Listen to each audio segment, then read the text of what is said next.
So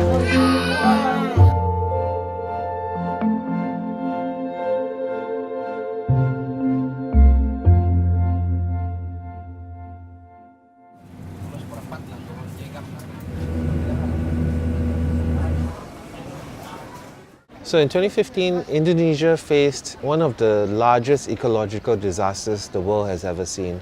In 3 months, fires burnt down so much forest and peatland that it put more carbon in the air than Europe did in a whole year. To have so much forest lost to fires, to have so much carbon put into the air, and can you imagine what the people who lived there experienced? So once we stepped off the plane, it was quite amazing. It felt like I had stepped into a garage with buses running all day long. The air was thick, my throat began to burn, my nose began to burn. As we walked on the tarmac, I took readings on the air quality meter. It was about 40,000. 30,000 is very high. 30,000 particles per cubic foot was equivalent to what a cigarette puts out. Every breath you take is like drawing on a cigarette, and it was going to get worse.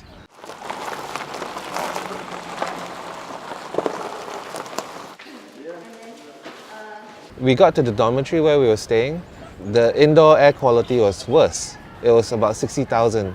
Based on the numbers, it would have been safer to sleep outdoors because it would have been half the level of pollution. Some people that because the haze. They died? Yeah, they died. Like children, when he was cycling, and then he didn't use the mask, so the haze come into the mouth, his mouth, and then he cannot breathe and dead on the way. Yeah.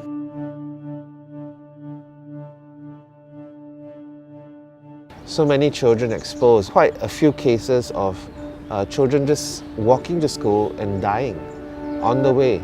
They would collapse and within 24 hours get diarrhea and pass away. This was a kind of a toxic shock to the system. Our friends who had aunts and uncles who were getting strokes. You know, it's very hard to pinpoint that it's the haze, but with the high incidence of these stories, we were getting rather concerned. And it made our work feel even more urgent. We just walked through a forest and fires are raging below our feet.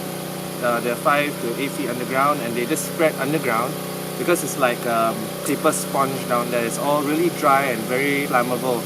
So they're pumping water in so that it will kind of retard that and hopefully stop the spread of fire in this area. But the forest is huge, it's 5,000 hectares. We just saw like 8 men going at it, you know, like practically fighting nature. So our prayers are with them. I really hope rain comes soon. So we'll be giving them 8 masks and a drone. And these are the brave men who are fighting fires on everyone's behalf. Polisi sedang memasuki ruang demonstrasi. Kata kami ingin menyampaikan aspirasi kami. Ya. Kawan-kawan dan juga kepada pemerintah. When we arrived in front of governor office and I saw how the government didn't respond to us, I was angry. I took the microphone and started to do oration. The haze and forest fire already happened in Central Kalimantan since 1997 and it keeps coming back every year. This is something that we really need to talk about, advocate about, and of course to find out the solution. So at the time, Wally, the founder of Big Red Button, came to Palangkaraya as a volunteer. We started a partnership at the time, and when we got into the conversations about the haze, and Wally wanted to do more about helping the people. It was like the strength also for me, myself, and also for my team. There wasn't really a way to be safe from the haze 24 hours a day. So my belief was what was really needful was to build safe rooms. Rooms where the air was filtered, children and the elderly could breathe easily without having to wear masks. And that's what we did. For the next 2 years after 2015, we went to talk to engineers, we went to meet different people to discuss how can we do this right. After 2 years, we finally built this haze shelter.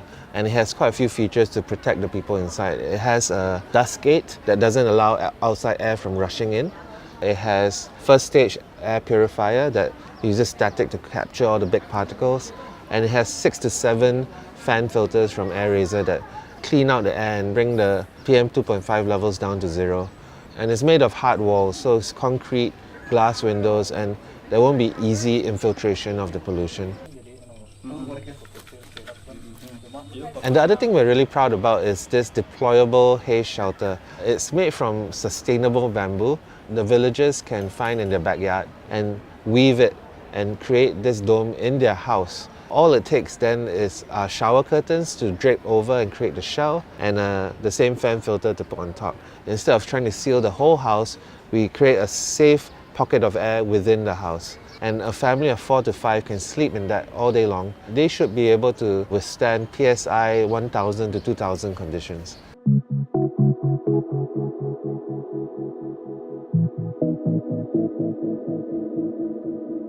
So over the last 2 years, as we were building the haze shelter, we were privileged to see Kalimantan without the smoke, without the fires. The skies were blue, the forests were beautiful green, and these are forests that clean the air of the world.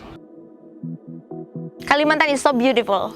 I'm so proud to be born in Kalimantan. Kalimantan once dubbed as the lung of the world. That's the place that we call home. And our homeland should not be in the haze, because in the past it was not like that. So I really hope that Kalimantan will be free from the haze. If we all stood up together and went out to do something about the environment, something concrete and not just on social media or typing angry comments, I think we could reverse climate change. But we need to get in action.